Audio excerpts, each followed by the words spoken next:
This gentleman that we've got here is responsible for signing some of the biggest names that have ever played for Arsenal. Jerome Anderson is in the building. Did you feel a change between Arsenal and Wenger? This is about a man that literally gave his life to Arsenal Football Club. He was always incredibly loyal to his players and to the board. Was he too loyal? Charlie introduced me to a 15-year-old David Rollcaster. Oh, wow. He brought him into my office one day and he went, listen, I want you to look after him like a dad. Sorry, every time I speak about David, I find it, even to this day, very, very difficult. I personally take my hat off to the manager and the players. The players needed help in January, not just the fans. I don't know if that story's ever come out.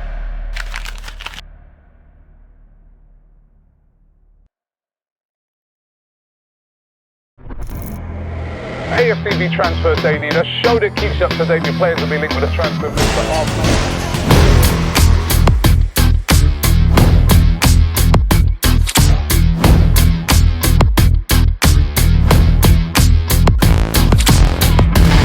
Hi and welcome along to AFTV Transfer Daily, the show that keeps you up to date with players that have been linked with a summer transfer move to Arsenal. Don't forget, if you're an aspiring footballer over there and you would like to get involved with Scout's Eyes, you want to get yourself in front of a scout, just by watching this show, you get yourself a 50% discount by using the code SE50. More details in the link in the description. Also, of course, the Club World Cup begins this weekend. Inter Miami kicking it off. Standout game tomorrow is Atletico Madrid versus PSG. You're going to be wondering what sort of state PSG are in, considering that they just a couple of weeks ago won the Champions League. Probably still been celebrating, but it's going to be interesting to see how they play. What's going to be interesting for me about this tournament is that you get to see some of the best players from around the world, the best players from, some of the best players from, South America will be playing in this tournament. Africa, Australasia, the different continents. Players that you may not ordinarily see, players from Asia. So those players are going to be wanting to impress because they could earn themselves a move to Europe, to the Premier League maybe. So, yeah, it's going to be really interesting. I bet there's going to be loads of scouts running their rule over this tournament to see if they can find a player or maybe it's a player that they've been looking at. They really get to see him in the flesh in this tournament. So it's going to be really interesting to see how it goes. But on the transfer front, Victor Gyokeres spoke about this extensively yesterday on the show. We all know that right now he's in a big dispute with Sporting over the amount of money that Sporting are looking for him. He's saying that they've gone back on an agreement that they had, a gentleman's agreement, that he could go for, around about 60 million pounds all in. Very interesting, this story today from the Portuguese publication A Bola. They claim that Gyokeres' agent has a sales mandate and would be due 10% of any rejected transfer offer of more than £51 million. Now, this is really interesting because what that means is that basically if any club was to say come in for Victor Gyokeres and bid over £51 million, and that bid was rejected, the agent would get £5.1 million every time. I mean, that's crazy. If that's true, that is crazy. If you want the agent, you want it to go on and on and on, don't you? If you're Sporting, you don't want that to go on and on and on. You may refuse to pay it, but then, be dragged through the courts, with legal action. I mean, it's all getting very, very messy, but that could be good news for Arsenal if indeed Gyokeres is the player that they're trying to sign, because that might mean that despite all the threats from the president of Sporting, they may have to sell him for under that £51 million price tag or be hit with these fees that keep getting rejected. As we know, Arsenal were in conversation. They met with Gyokeres' agents on Wednesday. So we can't discount this one. Keep saying it. It's between him and Sesko as to who Arsenal go for. Get a striker. That's all we want right now as Arsenal fans. We want to see a striker coming through the door. Nico Williams has also been another player that Arsenal have really, been in for. Last season, during the transfer window, summer transfer window, they were interested in Nico Williams. He decided, no, I'm staying at Athletic Bilbao. Again this season, there's a lot of people saying that he could stay at Athletic Bilbao. High wage demands, doesn't really want to move, might stay there because they're in the Champions League. However, this report that came in yesterday, and Fabrizio Romano was one of the people who reported on this, that Nico Williams' agent had talks yesterday with Barcelona about a possible move. Now, they're apparently willing to offer him 12 million euros a year in wages, which is a lot. And they would love to bring him in and team him up with his Spanish, counterpart. They play at international level. That's Lamine Yamal. They've got their exciting partnership at, international level. Barcelona would love to team that up at club level, Of course, when you look across at their big rivals in Real Madrid, they've got Mbappe and Vinicius Jr. up front. These teams are always in competition with each other. If they've got Lamine Yamal and Nico Williams, they'll think that matches that. Bayern Munich, as we know, have also been really, really interested in him. But Barcelona coming in is really interesting. And also, Fabrizio Romano was sort of, indicating that Nico Williams has kind of encouraged this.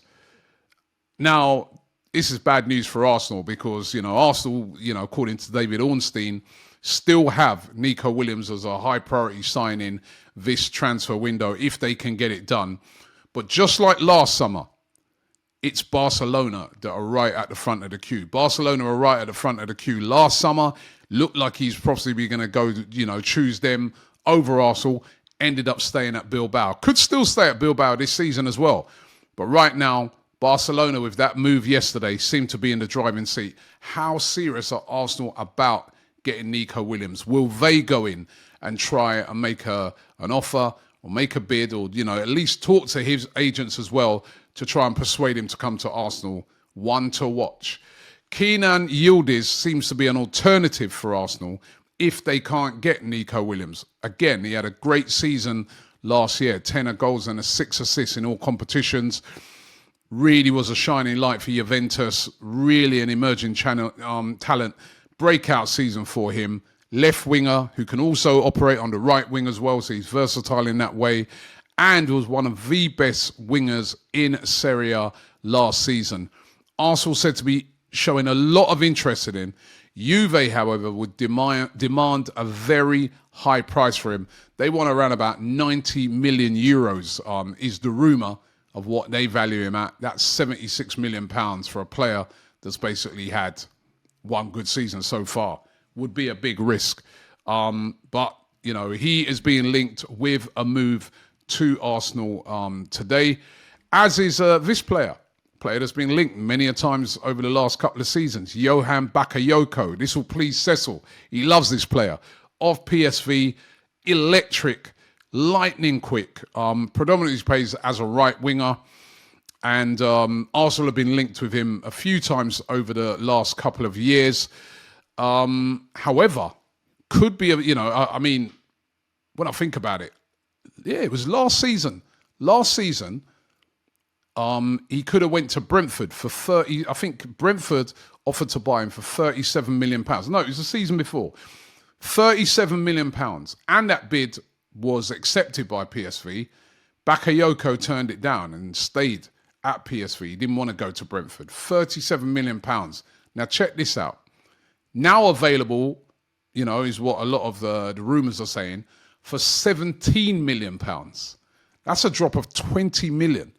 Now, one of the big reasons for that is that he's only got 1 year left on his current deal with PSV. They don't want to see him going into, this season and then walking away for free. So they're looking at it and thinking, let's just take the 17 million or as much as we can get around about that figure for him. So available pretty cheap. Of course, he's been linked with Arsenal again. Plays really, though, as a right winger. And obviously, Saka's the main man there. Ranieri's deputised really, really well. But do also want like a genuine right winger that they could use as a backup. Bit of an underwhelming season for him last year, even though, it was a great season for PSV. They won the league over there in the Eredivisie. But interesting to see where he ends up. But Bakayoko available on the cheap this summer. Another player that Arsenal apparently looking at, according to Court Offside, the publication claiming that Arsenal are considering a move for Antonio Nusa of RB Leipzig, Norwegian international as well. Again, another player had a great season last year, real breakout season for him. Still only 20. Now, he's another player that nearly signed for Brentford, in January, last January, should I say. But he failed a medical, and that's why he didn't go in the end. That was when he was at Club Brugge.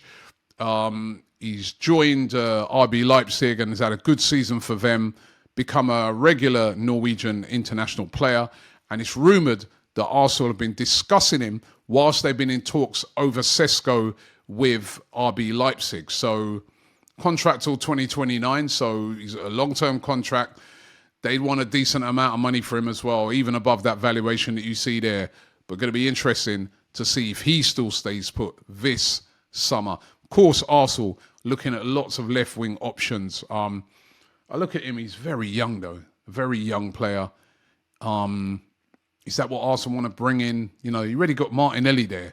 Surely they want to bring in somebody of, who's just going to hit the ground running as of the top quality right now. This is an interesting one. Alexsandro, Brazilian international now, played his first game for Brazil during the week, plays for Lille, and he's a centre-back, 25 years of age. That's the same journey that Gabriel had. Remember, Gabriel was at Lille, came to Arsenal. Now, according to the publication UOL, they say that Arsenal have made contact about signing Alexsandro. Had a great season for Lille, and as I said, broke into the Brazilian international team. Had a good game for them, actually, during the week. This is a crazy story about this player. That game on Tuesday for him, for Brazil, was actually the first time he's played in Brazil as a professional. Now, the reason why this story is crazy is that he's from Brazil. He was at various clubs in Brazil. He was at the Flamengo team, and they released him. And when they released him, he was out of football for a year and a half and was having to make a living as a street vendor and rubbish collector. It's a true story, right? Then he decided that, I'm going to make the move to Portugal. Went to the Portugal 3rd division and was playing there. Then the 2nd division, right? And the team that he was playing for in the 2nd division, I think he helped them to get promotion. Then Lille bought him for £1.72 million. And he's risen through the ranks, and really become a really top player at Lille. And on Tuesday, played his first game for Brazil, his first professional game in Brazil. Lovely story. Great story. A story that shows that this is a player who's determined, a player that's, really been on a fantastic journey. Now, would Arsenal be in for another centre-back? We've got Gabriel, we've got Saliba. Of course, they're the two established ones. Kivior, you've got Ben White who can cover that position. Calafiori. I mean, do we need another centre-back? I know he's quality, really two-footed player, really top quality player who's going to get better. But do we need another centre-back? But, those are the rumours. UOL claiming that Arsenal have made contact with Lille about signing Alexsandro. Would you like to see Alexsandro at Arsenal? Let me know in the comments. What's going to happen with Fabio Vieira? That's going to be a really interesting one. Arsenal reportedly want to sell him this summer. They've actually, remember, he's been on loan at Porto, and they're actually allowing him to play for Porto in the Club World Cup. But their plan is to sell him. Remember, they bought him for £35 million, valued at around about 20 million now. Porto want him, but they can't afford to sign him. So maybe by letting him play there, they can sort of, push up his value and get him a bit more prominence with teams looking at him. 5 goals and 5 assists in all competitions last season. Not stellar. time for Fabio Vieira, but it's a real crossroads moment for Fabio Vieira. 25 now. I'm sure he wants to be playing somewhere regularly, and Arsenal looking to sell him this summer. Now, remember on yesterday's show, we did a poll. Do you think Arsenal will be able to sign Rodrigo? Remember I said it's what I describe as a circumstance signing. Depends on a lot of factors. And one of those factors is, do Real Madrid actually want to keep him, or do they want to cash in on him?